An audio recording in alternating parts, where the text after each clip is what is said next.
Bismillahirrahmanirrahim. Dear Excellencies, members of the business community, our President of Rawalpindi Chamber of Commerce, our former presidents, all the CEOs and the executives that are here today, very good evening.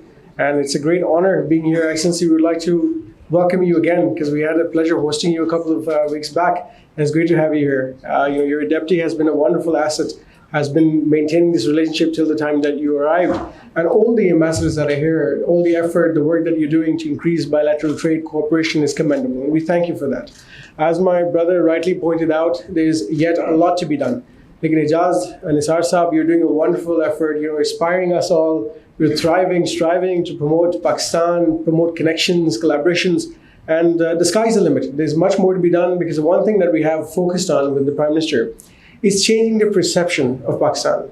The dilemma is that when we turn on the TV and there could be many arguments of what's happening and why it's happening, but the problem is we're only showing the negative side of Pakistan. We haven't shown what Pakistan really is about. So see Pakistan from our lens, and that's what I'm requesting all of us to do. So the media houses that are here, the business community that is here, just talk about the positivities. There's negativities everywhere in the world, even with the recent floods.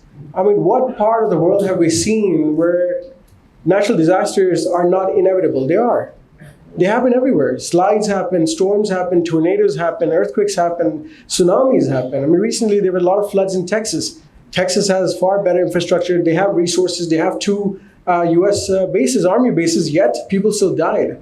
So we need to overcome these, agendas and look at the other side in terms of rehabilitation. We have to look at the fact that we need to promote, the laws, rules, regulations. I mean, there's a lot of things that were overlooked by the local administration. We should not have had these hotels, these huts, these restaurants on the edge of the rivers to begin with. There's many more arguments which we have. So there's always two sides to the story, and we shouldn't just talk about the negatives. Moving on to my segment, which is tourism. Ladies and gentlemen, it's a great honor and privilege that the Prime Minister has given me this opportunity to serve Pakistan. Within our capacity as a business community, we already are serving. From the tax side, the employment side, whatever we're doing, it's contribution. But this was something different. This is something where I could contribute on a national level in terms of policy formation. We've not had a national level policy, which is what we're working on now. And we're going to have a policy which is very simple. To start with, getting everybody on board, all the provinces, it's a different debate about the 18th Amendment. It doesn't really work. It doesn't really apply to us. The reason is we're coming up with a simple plan of special integrated tourism zones. Having a zone in each area, so that zone is going to define hotels, resorts, hospitals, anything to do with tourism. I mean, there's medical tourism, which you have to touch. There's religious tourism, which we're going to touch. So all of these areas are going to have special incentives. Whether you make a hotel, you make a resort, we'll give you a special incentive in terms of tax or a special incentive in terms of duties. The other thing which I'm working on with the Prime Minister is giving all the areas, all the provinces an opportunity to present themselves. So Azad Kashmir has a lot of sites. GB has a lot of sites. The federal government has a lot of sites. So we're working with CDA and we're trying to find a place for a theme park. So they've proposed 200 canals in F9 Park for a theme park and a safari park for a botanical garden. And we're also speaking to them about not auctioning off the two plots for 4 acres, 3.7 acres for hotels, doing a joint venture.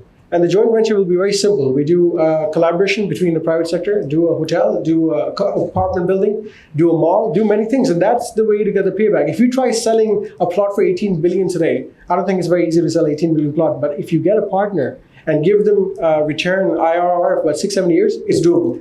And that's the model that I have in mind, and it's the same model we have for Azad Kashmir. There's a lot of state-owned properties which should not be with the state. They should be given to the private sector, private-public partnerships, and that's the only way we'll materialize investments. So that's a very simple strategy, and we're going to make it into effect.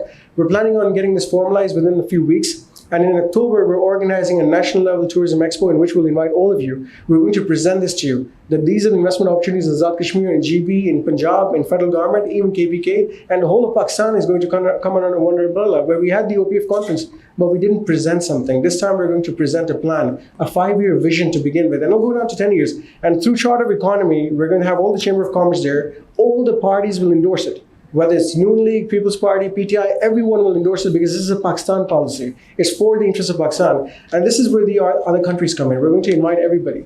We're going to have a culinary excellence, a food competition there. We're going to have Gotham and many more institutes that are doing the hospitality training. We're talking about human resource. We have the most inexpensive human resource. And another advantage, the cost of hospitality in Pakistan, the service. So if you're anywhere in Dubai, Europe, wherever, you're paying on average $1,000 a night for a 5-star hotel. Ladies and gentlemen, you're in one of the best hotels in this country, and we're charging what, $300 a night? I want to charge you all $1,000, but I'm not sure if you're going to be paying, but we're paying what, $300? So that's a bargain for the value that we're giving you in Pakistan, and that's what we have to sell. Same thing with medical tourism. An MRI scan or an X-ray scan, MRI to start with, costs you £1,000. In Pakistan, it costs you £100. My brother's in the medical field. I mean, ask them. For a complete CB blood culture, it'll cost you maybe £500 here. Again, £50. It's a bargain, so we have to focus on our core strengths. So medical tourism is something which is important. We're going to focus on many more segments. So I don't want to give you my whole plan. I know I'm overstepping the timeline, but it's a start.